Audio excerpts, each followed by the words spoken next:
E aí, galera linda do meu canal, pra quem está chegando novo no meu canal, pra quem está chegando neste vídeo aqui de paraquedas. Gente, nesse canal eu mostro, né, a minha rotina, a minha vida depois da minha separação, depois do meu divórcio.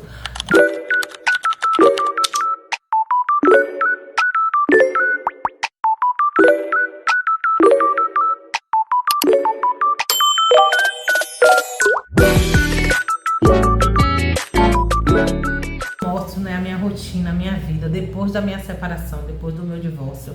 Com meus 4 filhos, gente, precisei de morar em um barraco, né? E aqui, gente, eu mostro o meu recomeço, eu mostro como está sendo a minha vida, como está sendo as minhas coisas, minha vida, o que é que eu tô fazendo, né, depois da minha separação, certo? Depois que eu me divorciei. Gente, sempre eu faço aqui um bate-papo. Quero agradecer a vocês que meu canal chegou a 900 inscritos, gente.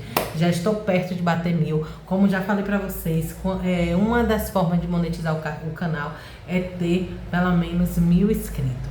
Então, gente, eu quero agradecer aos novos inscritos, a quem está comigo desde o início. E vamos, gente, me ajude aí pra me chegar a esses 1000 inscritos. Gente, deixa eu falar pra vocês, hoje vai ser um bate-papo. Não vai ser vlog, mas eu tenho certeza que esse bate-papo vai ser um divisor de águas, né, na nossa vida, na vida de algumas mulheres que estão em processo de separação, que estão para tomar suas decisões.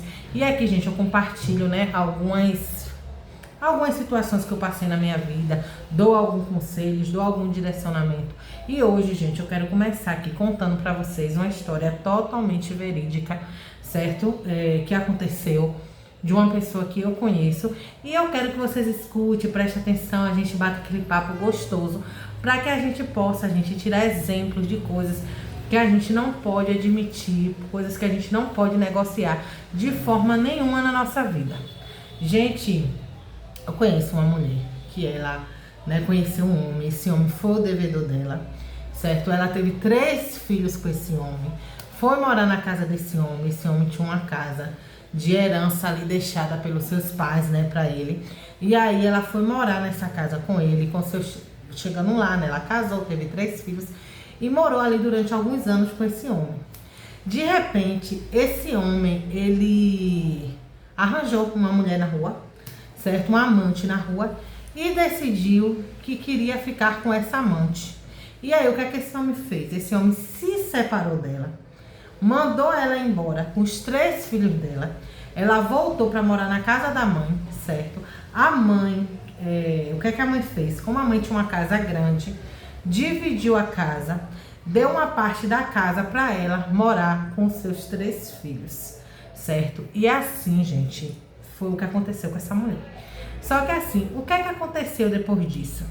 Essa mulher, ela infelizmente tomou uma atitude muito errada, que eu quero falar sobre isso hoje com vocês. Ela aceitou ser amante depois de ter sido uma esposa, certo? Então, a amante virou esposa e ela, que era esposa, virou amante.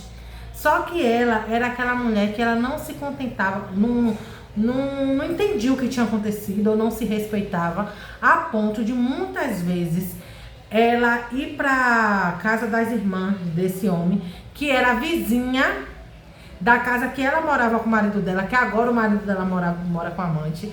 Ela ia pra casa das irmãs deles, que é tipo um terreno de família, todo mundo tem sua parte. Ela passava, gente, às vezes o sábado e o domingo, todo lá, certo? Na casa das irmãs, falando alto, brincando, andando pra lá, andando pra cá, pra provocar a mulher que agora vivia dentro da casa dela, que no caso era amante, que agora virou esposa do marido. E por muitos anos essa mulher ficou dessa forma. E sem contar que aquele pedacinho de casa que a mãe dela tinha dado para ela viver com os 3 filhos dela, ela muitas vezes aceitava esse ex-marido dela lá e ficava com ele lá, sabe? E se tornou totalmente amante durante anos, mesmo depois dele ter largado ela, mandado ela para casa da mãe novamente e ter assumido um amante. Então, assim, isso é um erro que geralmente acontece muito. As mulheres deixam de ser esposa e viram amante desses homens, aceitando migalhas, sabe? Quantos homens saem de casa, decidem viver a vida dele com outra mulher, e muitas mulheres viram amantes dele, ficam aceitando uma situação dessa. E eu digo pra vocês, gente, não aceite isso, não faça isso com vocês. Não faça isso com vocês, porque o homem que te largou, que te abandonou, que saiu de casa ou te tirou de dentro de casa para colocar uma outra mulher, esse homem não é mais merecedor de estar na sua vida, certo? Ele não é merecedor mais disso, sabe? Não, Gabi, eu já ouvi uma mulher dizer assim, não, eu aceito ele aqui porque para ele vir trazer as coisas dos filhos das crianças. Gente, as coisas da criança são um direito da criança e a justiça obriga isso e a justiça lhe dá esse direito. Você não precisa virar amante do seu ex-marido para você poder ter as coisas das crianças, certo? Não há necessidade disso. Quer dizer, essa conhecida que eu tô contando aqui a história dela, ela passou anos vivendo assim. E eu lembro que às vezes ela ia para um lugar e ela tava em um lugar se divertindo, tal, e daqui a pouco alguém dizia, eu vi fulano passando aqui. Ela começava a se esconder, eu vou me esconder, porque se ele me ver aqui, ele não vai gostar, se ele me ver aqui, ele vai me dizer um monte de coisa. Quer dizer, o homem que abandonou ela, que tirou ela de dentro de casa, que tirou os filhos dela de dentro do conforto, de um lar, de uma casa, que voltou ela pra casa da mãe, teve todo o sofrimento na vida das crianças, que era habituado a morar em um lugar, acostumado a morar em um lugar, tinha os amiguinhos daquele lugar, saiu para poder morar em outro lugar. E simplesmente ela agora aceita esse homem como seu amante, vive das migalhas desse homem. E quando tá em um lugar se divertindo, fica com medo porque o homem não vai gostar, um homem que não é mais marido dela. Você consegue entender uma coisa dessa? Mas infelizmente muitas mulheres vivem assim. E isso é uma das coisas que eu quero aqui falar com vocês. Não aceite essa migalha. Não aceite viver dessa forma por conta de ninguém. Eu sei que a separação dói, ainda mais quando é uma separação deste tipo, aonde o homem que não quer mais, aonde o homem que dá o ponto final, ou o homem se apaixona por outra mulher e sai de casa para viver. Eu sei que é mais difícil do que quando a gente por si próprio toma a decisão de partir, que também não é fácil, Mas assim, você precisa começar a olhar para você. É um tempo, é um processo, na verdade é um luto, mas isso vai passar, certo? Só não vai passar se você ficar 5 anos, 6 anos, 7 anos, 10 anos da sua vida esperando por esse homem ou aceitando as migalhas dele, sabe? Eu não aconselho mulher nenhuma, eu sou muito clara, gente, em relação a isso. Eu sou cristã, mas eu não sou de apoio de forma nenhuma uma mulher ficar esperando um marido que saiu de casa. Não sou de apoio, não concordo, não, porque pra mim o casamento é algo que tem que ser os dois que tem que lutar, sabe? O casamento é o homem, a mulher e Deus. É uma aliança, mas no momento que essa aliança é quebrada, o outro lado não é obrigado a ficar ali esperando o retorno desse homem. Eu já ouvi mulheres dizer assim, mas ele volta, nem que seja de uma cadeira de roda ele volta, nem que seja no leito de um hospital ele volta. Quer dizer, a mulher às vezes fica 10 anos esperando um homem, 15 anos esperando um homem, 20 anos esperando um homem, para o homem voltar dessa forma, para ela ainda acabar o resto da vida dela cuidando desse homem. Eu conheço mulheres que estão, gente, já na idade de 60 a 65 anos, o homem já saiu de casa há mais de 30 anos. E a mulher, o homem já saiu de casa, já fez família, vive com a família. E ela tá ali esperando o homem, porque ela tá esperando, porque é o marido dela. Gente, pelo amor de Deus, acorde pra vida. A gente não vive mais no tempo de antigamente, não. Entendeu? O homem abandonou o lar, o homem não cuida da família. A palavra não tem palavra que vai dizer que a mulher é obrigada a viver nisso. Que a mulher é obrigada a viver desse jeito. Até o próprio Deus, quando Saul achou que deveria fazer o que quisesse, o rei Saul, que também Deus fez uma aliança com ele. Quando Saul seguiu sua vida, fez como ele queria, a palavra de Deus é clara, que Deus ungiu um outro homem para ser rei. Porque ele quebrou a aliança. Tanto que quando o profeta Samuel tinha pena de Saul, Deus repreende ele e fala, até quando você vai ter pena de Saul? Eu o rejeitei. Tinha uma aliança. Deus ungiu ele para ser o rei, mas no momento que ele quis fazer do jeito dele, desobedecendo as leis de Deus, Deus quebrou qualquer aliança. Ele quebrou qualquer aliança que Deus tinha com ele. E ali Deus já não era mais com ele mais nada. O Espírito Santo de Deus já tinha saído e Deus já não era com ele mais nada. Tem casamentos que o homem já quebrou a aliança, o homem já saiu de casa, o homem já fez a mulher se sentir uma viúva com o marido vivo, o homem já desprezou, o homem já humilhou, o homem já traiu, o homem já pisou, e a mulher tá ali procurando textos bíblicos para justificar o porquê que ela tá dentro dessa relação. Eu creio sim, gente, na restauração de um casamento. Eu creio que pode ter restauração. Tem vários testemunhos bíblicos verdadeiros de casamentos que foram restituídos. Tem sim, gente, mas eu creio que a restituição de um casamento precisa de duas pessoas ser restituídas para isso acontecer, certo? Se a mulher quiser lutar, quiser passar 10 anos, 20 anos, 5 anos, 10, é um problema dela, um particular dela. Eu não aconselharia mulher nenhuma a fazer isso. Porque, querendo ou não, a gente já sai do casamento destruída. A gente já sai do casamento acabada. O que é que a gente vai fazer? Vai ficar mais anos da nossa vida orando para Deus trazer alguém que a gente orou não sei quantas noites, não sei quantas madrugadas pedindo para Deus acalentar nosso coração. Quantas noites muitas mulheres passaram chorando enquanto o marido estava em cima de outra. Quantas noites mulheres passaram ajoelhada, gritando, chorando, pedindo a Deus uma intervenção enquanto o homem estava de farra. Quantas mulheres já teve dentro da sua casa sem realmente ter o que comer, enquanto o marido pegava tudo que tinha para beber no bar, para farrar com outra mulher? Quantas mulheres já viveram isso? E agora que a mulher se sai desse relacionamento, ou ela sai, ou o homem vai embora, a mulher ainda tem que ficar a vida dela orando, sofrendo, chorando, para que esse homem retorne para dentro de casa? Não, minha amiga, ore por você, para sua melhora, para sua vida, para que as coisas aconteçam para você, porque você só tem uma única vida.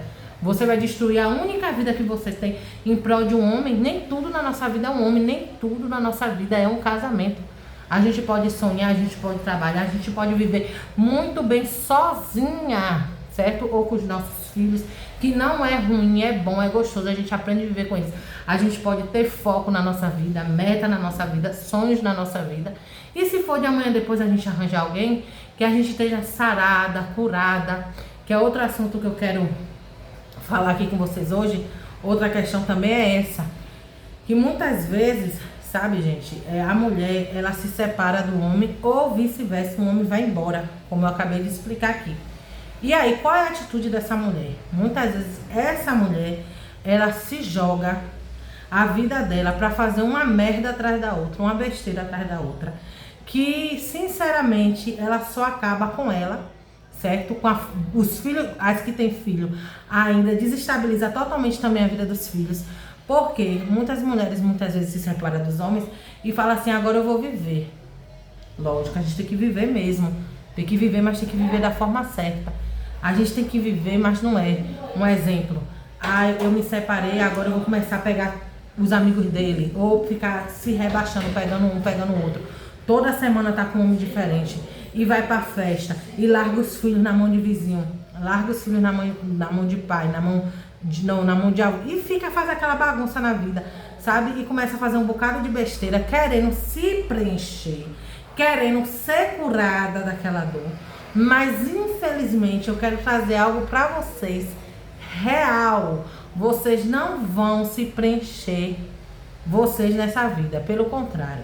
Vocês vão ficar mais vazias, vocês vão ficar mais tristes, vocês não vão se curar, vocês não vão curar, a vida de vocês não vão melhorar. Infelizmente vai ser um precipício na sua vida, e se você tiver filhos, na vida dos seus filhos também, certo? Eu acho que a cura, você primeiro tem que ter seu luto. Se for de chorar, chore mesmo. Se for de gritar, grite mesmo. Se você precisar um momento ficar só para desabafar diante de Deus, é isso mesmo que você tem que fazer. Como uma colega minha me falou um tempo atrás, que ela dentro do carro, ela começou a gritar, meu Deus, meu Deus, meu Deus, gritando. E eu já vivi isso, não quando eu me separei, mas no casamento, de eu estar ali pilotando, chovendo, eu com capacete, e eu gritava, me socorre, Deus, me socorre, porque a dor era tão grande, era um desespero tão grande dentro da minha alma, que a única coisa que eu conseguia dizer era socorro, para vocês terem ideia. Então, assim, eu acho que vocês têm que passar esse processo de dor, de luto, de mágoa, sim. Tem que botar isso tudo pra fora, sim. E ir se curando, gente. Procurar uma coisa boa que vai edificar a sua vida, que vai te levantar. Amizades boas, pessoas que vão te ajudar você a se levantar. Hobbies bons, coisas boas, sabe? Uma academia, você treinar é bom, você começar a ler livro é bom, você voltar a estudar é bom. Pô, Gabi, eu não terminei meu ensino médio, é o momento. Não, eu terminei meu ensino médio, eu quero entrar numa faculdade, gente, é o momento, entendeu? Eu quero agora ler, eu nunca trabalhei, eu quero trabalhar. É o momento de você evoluir, de você usar a sua dor, o seu luto, para você poder crescer. Agora você tá embalada, embalada. Hoje com um, amanhã com outro. E bebe, curte. E seus filhos com A, com B, com C. O resultado disso vai ser, ó. Você vai se destruir. E amanhã depois, se você vai olhar às vezes pro teu ex tá lá com a mulher, né? Vivendo, tá lá. E você, aí é que você vai se sentir lá embaixo mesmo, entendeu? Porque isso aí, gente, é uma grande ilusão. Quem quiser achar que não, que diga, mas eu digo pra vocês que é uma grande ilusão, que regue, que pega um, pega outro, uma vida de loucura, não vai preencher o teu vazio. Você querer fugir do que você sente agora não vai preencher seu vazio. Eu acharia bom que você se curasse, você se restituísse, você se levantasse. E acima de tudo, eu digo pra você, melhor do que qualquer coisa que eu citei aqui pra você fazer, pra você se recuperar, eu digo pra você, relacionamento com Deus. Eu digo pra você que Deus tem o poder de curar essa tua dor. Deus, ele tem o poder de transformar essa dor em algo poderoso na sua vida. Sabe que amanhã ou depois você pode levantar outras mulheres. Ele é o principal, sabe? Você buscar ele, você se abrir diante dele, você se rasgar diante dele, você falar a ele, Senhor, eu sou fraca, tô fraca. Esse homem me fez mal, mas eu vivi com ele não sei quantos anos. Eu sinto falta dele. Seja sincero com Deus, porque Deus, ele te conhece. Ele sonda o teu coração e ele te conhece. E ele não vai te julgar. Diferente de você falar às vezes com uma amiga, que além de ter o risco de contar para outras pessoas, ainda tem o risco dela te julgar, porque muitas vezes as pessoas não entendem, principalmente quem vem de um relacionamento onde tem dependência emocional. As pessoas não entendem porque o cara te fez tanto e você tá ali. E outra coisa que eu quero falar pra vocês, pra fechar esse vídeo, é o seguinte, não é fácil não, sabe? Não é fácil não. Às vezes eu faço vídeo aqui pra vocês, eu digo pra vocês, não é fácil. A separação não é algo fácil, mas mais difícil é você viver dentro de um casamento falido. Porque a dor da separação, a dor do divórcio, ela vai passar. Mas você viver a vida toda com uma pessoa que dia após dia demonstra que não vai mudar, é pior ainda, porque você vai, ó, minando. Chega uma hora que não sobra mais nada de você. Você perde a sua identidade, você não sabe mais nem quem você é, que foi o meu caso. Você não sabe mais nem o que você é, nem o que você quer para sua vida, porque você vive em prol de um relacionamento falido. Você vive sustentando aquilo sozinha. Você edifica e ele derruba. Você puxa para a direita, ele puxa para a esquerda. Você puxa para cima, ele puxa para baixo. E você só se cansa, só se desgasta, gasta energia. E você vai minando, até você ser uma morta-viva. Essa é a verdade, entendeu? Então, é uma escolha. Agora sim, poxa, meu casamento aconteceu uma situação, mas a gente tinha um relacionamento bom. Eu vou me separar? É uma decisão sua, mas se foi uma questão que dê pra vocês, que você vê que o cara tá realmente querendo mudar, foi um erro, foi algo que ele fez, mas que ele quer mudar, eu digo pra você, todo mundo merece uma chance. Sabe? Todo mundo merece. O que não dá é você estar constantemente com uma pessoa que constantemente erra com você e chora, e se esperninha, se joga no chão, se acaba de choro, que os catarros chegam a descer na cara. E não dá 15 dias, o cara tá te traindo de novo, que era o meu caso, o cara tá te enganando de novo, o cara tá mentindo pra você. Só que o que é que vai acontecendo? Que isso é importante. Eu lembro que uma pessoa me dizia assim, Gabi, teu marido ganhou teu fôlego. E não tem mais jeito. Sabe por quê? Porque antigamente meu marido não era de bebida. Depois começou a beber, eu comecei a aceitar. Meu marido dormiu a noite fora, eu aceitei. Aí agora direto ele dormia fora. Meu marido passou um final de semana todo fora. Eu aceitei, agora direto ele passa. Então ele vai entendendo que nada que ele faça vai fazer você largar ele, cara.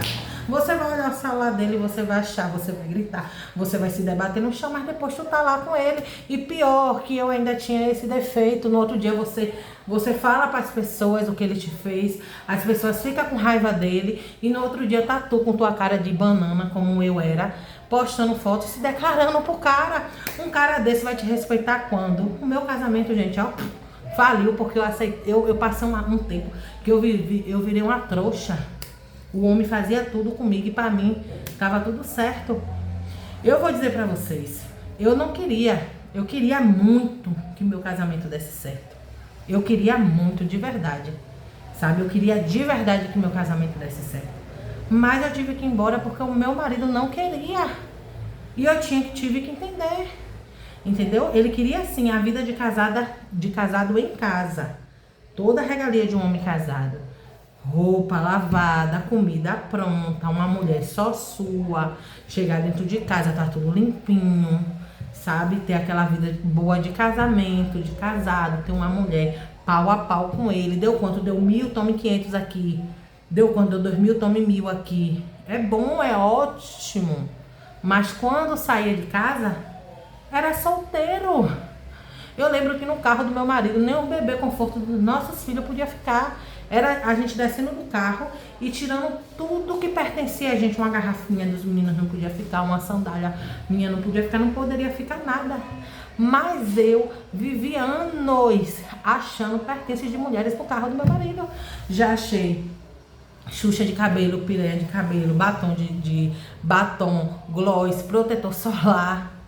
Tantas coisas eu achava dentro do carro. Eu lembro que uma vez a gente indo pro zoológico.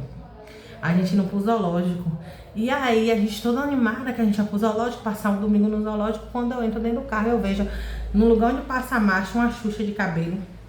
Com os cabelos tipo bem loiro. Um loiro puxado assim, bem pro amarelo. E não era minha, viu? Que eu não uso xuxa no meu cabelo, não era minha. Eu vi assim, bem aquele loiro galega, tipo de uma galega. Eu vi lá dentro vindo coisa do carro. Quando eu puxei a xuxa, aí eu olhei pra ele, aí ele, qual foi? Não é sua não? Aí eu falei não. Aí eu peguei a xuxa e joguei fora. Não falei nada, porque eu não queria estragar o dia daquelas crianças. Sabe? Eu não queria, mas fui destruída. Eu lembro que um pouco antes também de eu me separar, a gente tinha trocado o carro. E a proposta da troca do carro era o seguinte, a gente tinha um Gol, aí falou, não, vamos trocar por um carro melhor, um Golf, que é grande, que é espaçoso, que é isso, que é aquilo, a mala é grande, eu grávida de Benjamin, nossa família vai crescer e vamos. E aí eu não queria, nosso carro era quitado, nossa moto quitada, e a gente ainda tinha mais um carro que era de trabalho, que ele usava para trabalhar. E aí, não, vai ser melhor, porque BBB, porque vai ser, vamos. Apoiei, beleza, venda outro carro. A gente tinha vendido, porque a gente tinha uma outra moto fora que eu tenho hoje. Mas essa moto a gente já tinha vendido para comprar o Gol. Não foi pro Golf não. Mas enfim, quando a gente chegou na hora que chegou esse carro, eu lembro que dia por dia, gente, chegava peça de som, mas não dava conta, porque ele também chegava lá no trabalho dele, e aí eu não dava conta. Um certo dia, eu sentada na frente de casa, faz uma vizinha minha assim, uma amiga minha, faz assim, Gabi, tu nem gosta de som, e teu marido tem um paredão no carro. Ah, eu fiz paredão? Não, ele tem um som. Ela não, amiga, é paredão. Tinha até a mesinha. Quando eu olho ali, eu abro a porta do carro. Quando eu olho, a mala do carro cheia de som. Aí eu olhei e falei, não, a mala não era pra ser maior, pra gente fazer um mercado, pra gente fazer uma viagem, porque, não, era tomada de som. E a situação foi piorando. Eu lembro que quando o Benjamin nasceu, eu precisei levar o Benjamin no médico, e aí vem eu, um bebê conforto de Benjamin, pra botar no fundo do carro. Quando eu vou botar o bebê conforto no fundo do carro, o carro tava com tanto som que o banco já não ficava assim, o banco ficava assim. E aí quando eu fui botar o bebê conforto do menino, o bebê conforto do menino não ficava, não tinha como ficar. Não tinha como ficar mais. Não tinha como, só se levasse assim, mesmo assim não dava pra prender. Aí eu peguei, foi uma das vezes que foi me dando estalo.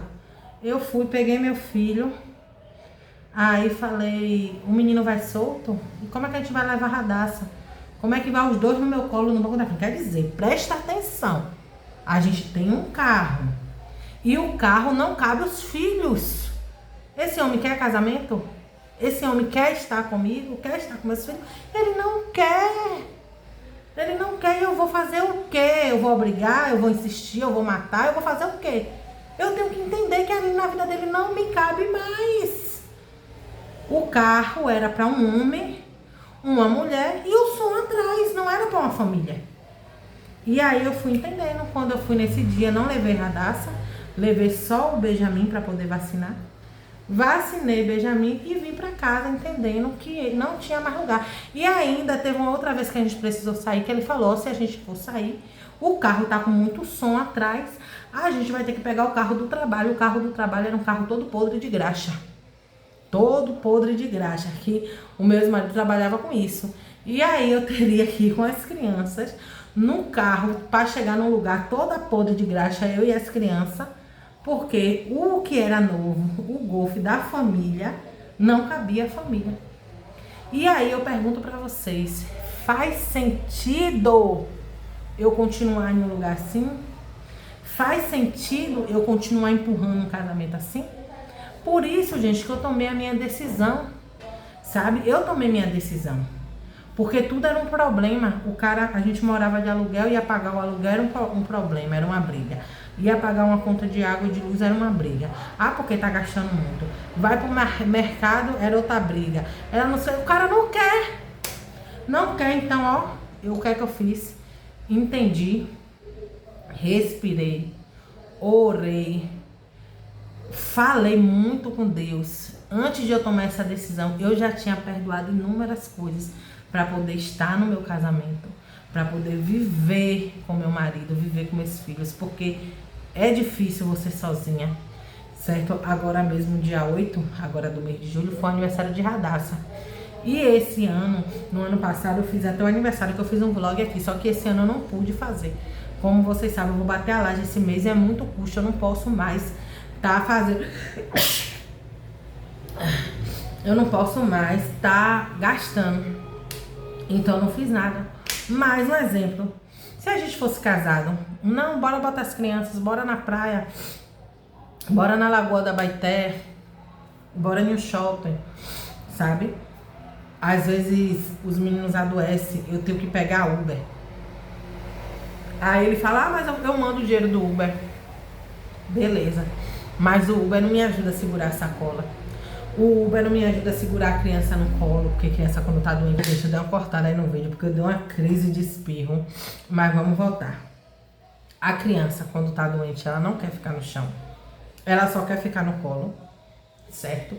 E aí você leva uma bolsa das crianças, você leva um classificador cheio de documento e você vai pra UPA. Você chega na UPA, você sabe que às vezes não tem nenhum lugar para você sentar, que a UPA tá tão lotada, e você tá ali com o seu filho.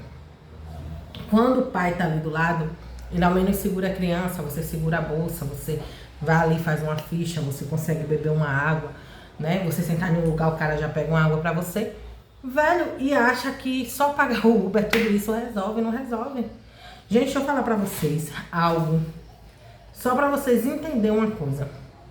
Quando eu engravidei de Benjamin, eu fiz um pré-natal de alto risco, porque eu adquiri diabetes gestacional.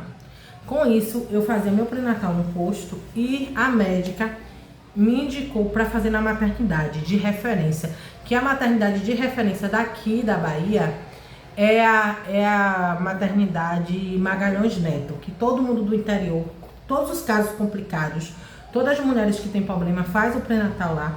E faz o tratamento lá. Bebê prematuro, bebê gêmeo, tudo. Que tira um pouco da regularidade de uma gestação normal, você vai para essa maternidade. Pronto. De onde eu morava para essa maternidade, se eu não me engano, dava uns 16 km. Uns 16 km.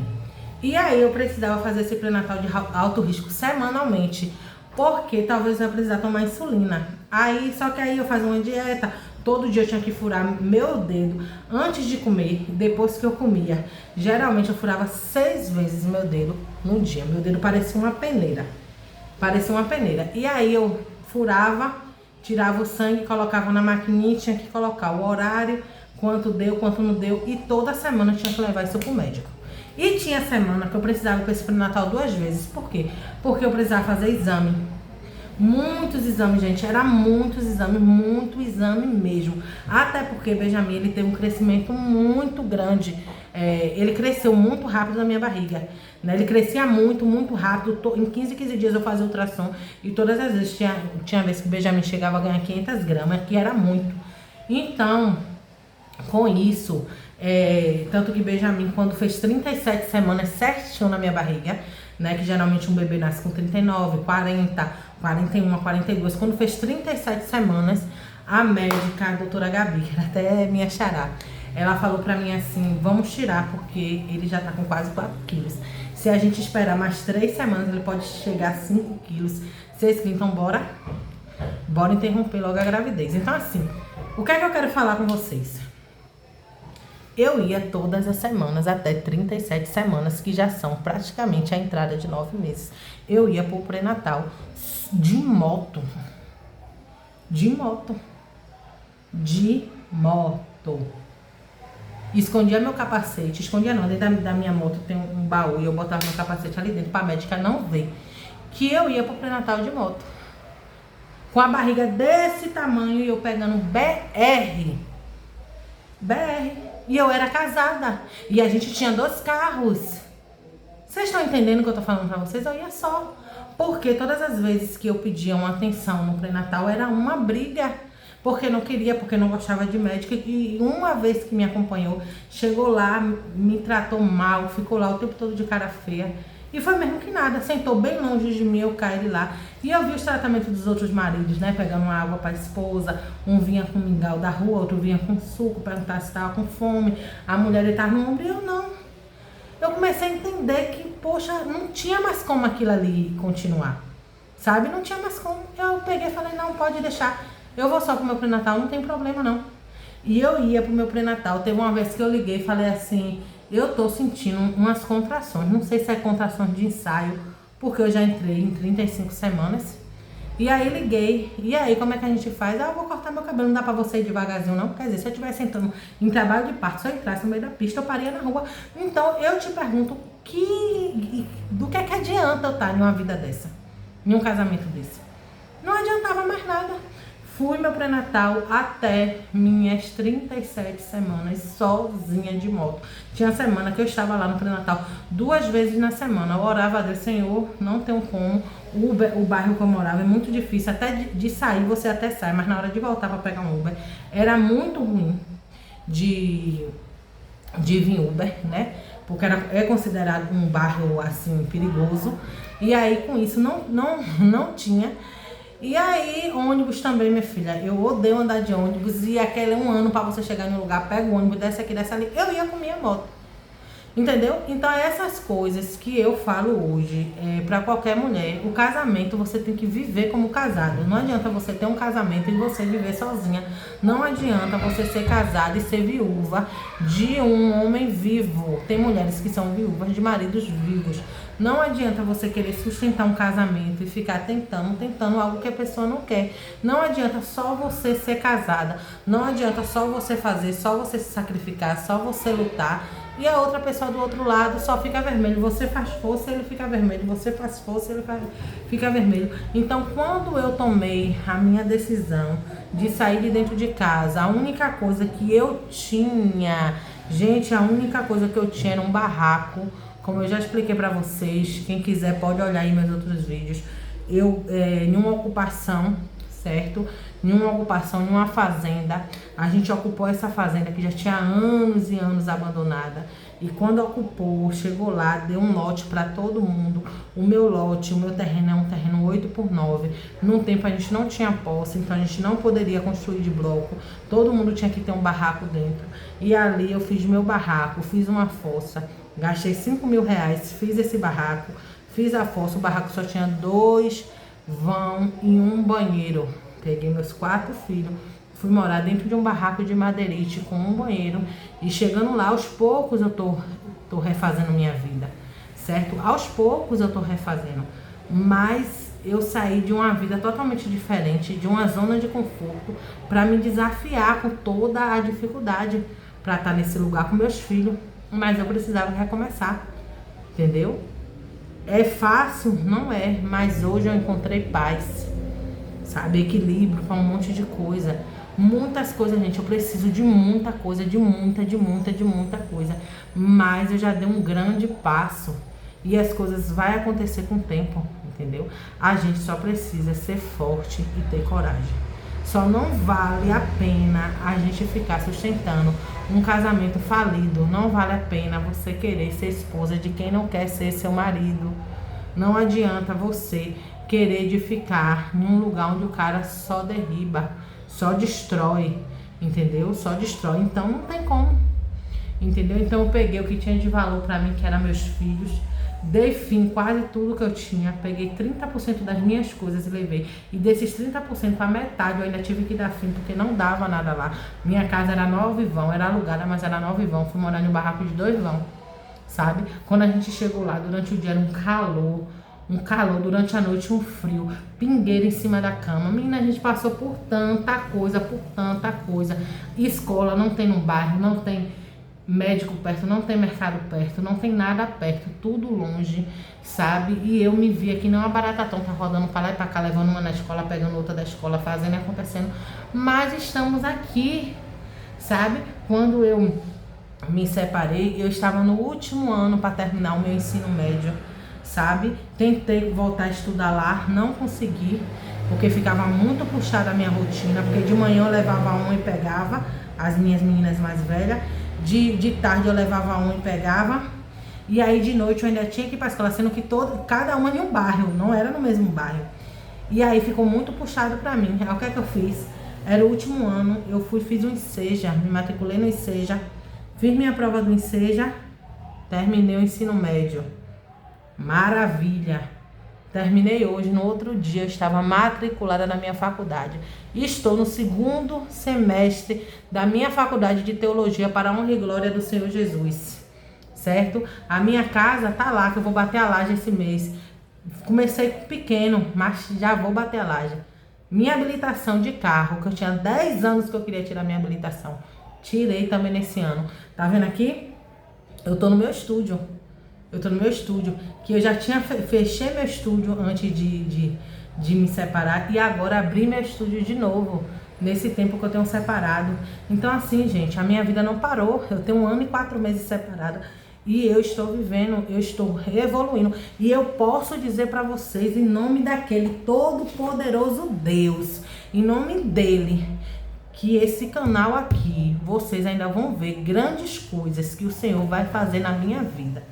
Eu tenho fé tão somente que Deus vai mudar a minha vida e a vida da minha família. E Deus vai me usar para ser ponte, para ser força para outras mulheres. Porque do mesmo jeito que eu estou conseguindo, que eu consegui, muitas mulheres irão conseguir. Porque a gente é filha de um Deus vivo. E Jó diz na palavra dele, e ele se levantará ao meu favor. Ó, gente, eu vou finalizar esse vídeo. Mas de tudo que eu falei, grave só esse final que eu vou dizer aqui pra vocês agora. A palavra do Senhor, não é eu que tô dizendo não, é isso aqui, ó. Ó, tá vendo? Bíblia Sagrada, essa palavra aqui, essa é verdadeira. Aqui é uma espada de 2 gumes. Essa palavra aqui, ela não se contradiz. Ela não se contradiz. E eu digo pra você, toda a Bíblia foi inspirada por Deus. Foi homens que escreveram, mas homens inspirados totalmente pelo Deus vivo. A palavra de Deus diz que Agar, uma serva de Sara, serviu de barriga, ó, de aluguel, porque Sara era estéril. Ela não podia gerar. E de costumes naquele tempo, uma mulher, quando ela não podia gerar, ela podia pegar sua serva e dar ela ao seu marido. E o seu marido se deitava e aquela criança que nascesse virava filho da senhora, né? E aí Sara, ela não podia gerar. Avançada em idade, mulher de pouca fé, porque já existia uma promessa que Abraão ia ser um pai de uma grande nação. Só que ela acreditou que não poderia ser através dela, porque ela era estéril, ela era velha. Então, não vai ser. Mas era através dela, e foi através dela. Mas enfim, ela pega essa serva entrega para o seu marido.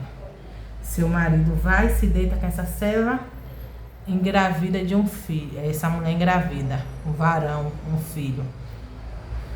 Quando engravida desse menino, Ismael, seu nome, essa criança nasce, certo? Essa criança nasce. Ao passar de alguns anos, sua senhora Sara recebeu a visita dos anjos e os anjos disseram que ela iria gerar. E ela ri, tanto que o nome do filho dela é Isaac, que significa risos. Por que ela ri? Porque ela fala, como é que pode, eu já velha, nem me deito mais, não faço nem mais o que uma mulher faz com o marido, como é que eu vou gerar?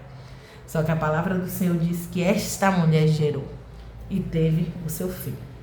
Na festa do desmame da criança, porque lá, naquele tempo, quando uma criança desmamava, era feita uma festa. E geralmente as crianças se desmamavam com 3 anos de idade. E a Bíblia diz que Ismael é mais velho que Isaac, 14 anos. Então entendemos que quando essa criança desmamou, o primeiro filho, o da serva, ele tá com 17 anos, certo? E aí, o que é que acontece? Biblicamente, tem ali um problema, porque Ismael estava provocando Isaac. Isaac era o filho da senhora, Ismael era o filho da serva. Então, sua senhora, né, chama seu marido, Sara chama seu marido e diz ao seu marido assim: o filho da promessa é o meu filho. Então, despede essa serva junto com seu filho. Despede essa mulher junto com seu filho. Você vê que nesse momento, Agar nem tinha mais nome, era essa mulher, né? Antes, quando ela precisou da mulher para gerar, era Agar. Agora é essa mulher e seu filho. E despede, mande essa mulher embora. Porque essa criança de 17 anos, junto com meu filho de 3, não vai ser coisa boa. E aí, com o coração doendo, Abraão vai lá, pega a serva, pega um pedaço de pão, um odre de água e despede, ó, vai embora. A mulher tá no deserto, agora com seu filho, Agar, que era a serva, andando errante.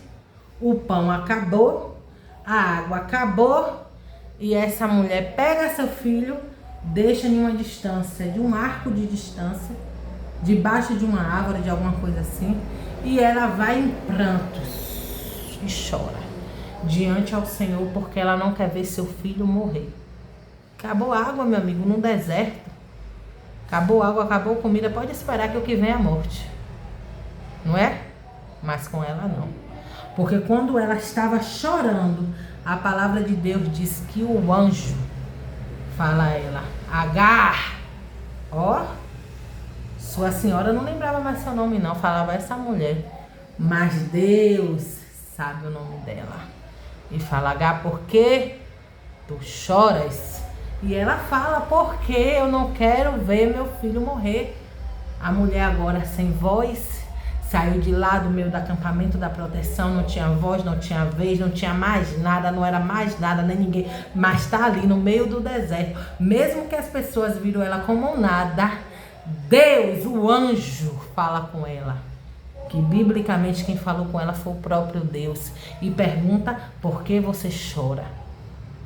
E quando ela fala que não quer que seu filho morra, ele diz: olha para frente. Sabe o que é que tinha na frente dela? Um poço. Aquele poço ali não apareceu milagrosamente. Deus não fez brotar naquele momento. Aquele poço estava ali todos os momentos. Só que a dor dela, a aflição dela, não deixava ela enxergar o que estava diante dos olhos dela. Não fazia ela enxergar. Tudo que ela necessitava de água estava diante dos olhos dela. Deus se apresenta a ela, faz promessas a ela, diz que ela não vai morrer, que vai vir uma nação através do filho dela. E o que ela precisava estava ali. Quantas vezes, meu irmão, tudo que a gente precisa a gente já tem. Quantas vezes tudo o que a gente necessita para recomeçar a nossa vida a gente já tem. Só que muitas vezes a nossa dor, o nosso desespero, a nossa falta de fé, a gente ficar apegada lá atrás, o que fizeram com a gente, não nos permite a gente viver o melhor. Não permite a gente olhar para frente. Às vezes a nossa dor, o nosso choro, o nosso sofrimento nos impede de ver o que está diante dos nossos olhos. O poço já existia ali, o poço estava ali. A mulher estava chorando, a mulher estava com sede, sendo que tudo que ela necessitava estava na frente dela.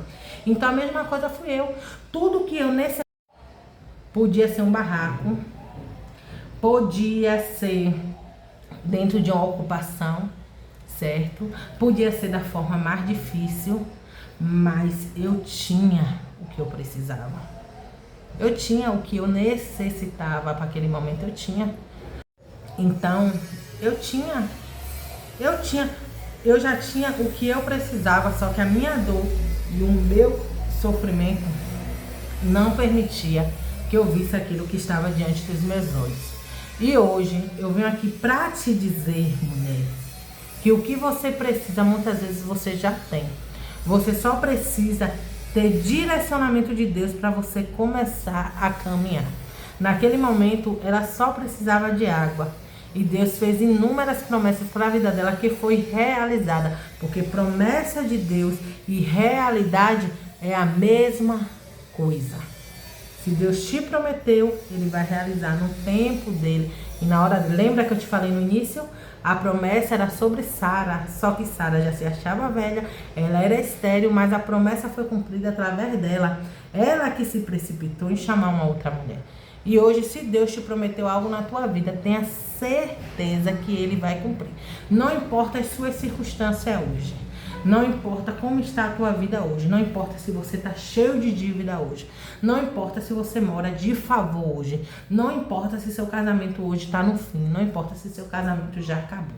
Não importa se sua conta está zerada, está negativada e você está devendo. E que sua vida esteja de cabeça para baixo. E quem te olha diz que já acabou. Quem te olha diz que não tem mais vida. Não importa como está a tua vida hoje. Só importa que se Deus te prometeu, Ele vai cumprir. E hoje você pode até estar vivendo como uma cauda, mas amanhã Deus pode estar te colocando como cabeça. E talvez amanhã você não peça mais. Talvez amanhã você seja aquele que empreste. Você seja aquele que tenha para emprestar. Então que essa palavra hoje encontre morada no teu coração. Certo? Curte aí, galera, meu vídeo. Gente, me ajuda aí, bater meus 1000 inscritos, galera. Indica meu vídeo aí pra pessoas. Indica. Curte, gente. Deixa um coraçãozinho de comentário. Gente, me ajuda. Eu me esforço aqui pra fazer esses vídeos pra vocês. Curte aí, envia meus vídeos pra pessoas, pra que meu canal cresça, gente. Pra que eu consiga monetizar esse canal, gente. E eu começar a ganhar, gente, um dinheirinho nesse canal pra poder construir minha casa, pra poder resolver minha vida. Então eu conto aí com a ajuda de vocês. Um beijo pra vocês e que Deus abençoe a vida de vocês. E galera, deixa eu falar pra vocês, estou preparando um vlogão pra vocês, que eu vou jogar aqui pra vocês domingo. Um vlog maravilhoso. Um beijo e até o próximo vídeo.